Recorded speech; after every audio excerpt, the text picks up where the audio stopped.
জননেতা শহীদ প্রেসিডেন্ট জিয়াউর রহমান যেমনি থাকে না, সেমনি বিএনপিও থাকে না।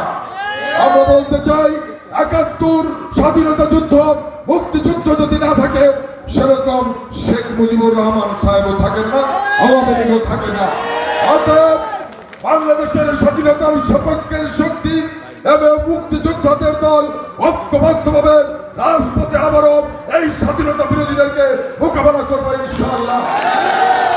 প্রিয় উপস্থিতি, আজকে নির্বাচন এসেছে, স্বাধীনতা বিরোধী জোট করেছে, সেই জোট থেকে আজকে এখানে মনোনয়ন দেওয়া হয়েছে।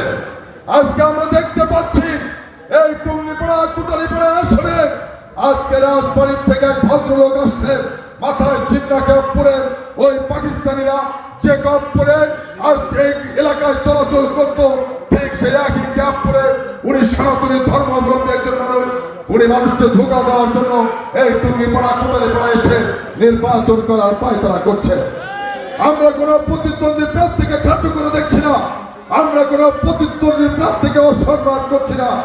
একমাত্র স্মার্ট সিটি বসুন্ধরা, আধুনিকতায় এক ধাপ এগিয়ে। কিন্তু যারা ধর্মের নিবাস করে মানুষকে ধোঁকা দিয়ে বিভ্রান্ত করে ভোট দিতে চান, তাদের বিরুদ্ধে কথা আমাদেরকে বলতেই হবে।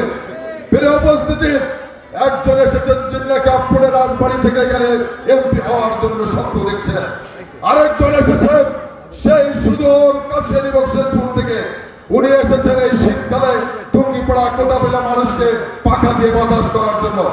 আমরা সবকিছু বুঝি, আমরা সবকিছু জানি, কিন্তু শুধুমাত্র বলতে চাই টুঙ্গিপাড়া কোটালীপাড়ার মানুষের বাতাস আপাতত করার কোনো প্রয়োজন নাই। এখানে অনেক মানুষ রয়েছে, বাতাস করার মানুষের টুঙ্গিপাড়া কোটালীপাড়াতে কোনো অভাব হবে না। প্রিয় বন্ধুরা, আজকে আমরা নির্বাচনী জনসভা করছি, আমার মার্কা ধানের মার্কা নিয়ে এখানে এসেছি। আমি কেন বিএনপির রাজনীতি করি, আমি প্রত্যেকটা জনসভায় এবং আমার ফেসবুক ইউটিউবের মাধ্যমে এদেশের মানুষকে আমি জানিয়েছি।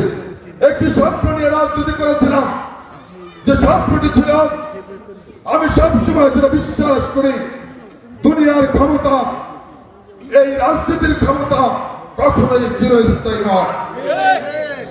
আমি আজকে এখানে আছি, বিএনপি যদি ক্ষমতার মসনদে যায়, বিএনপির রাজনীতির ক্ষমতা কিন্তু চিরস্থায়ী হবে না।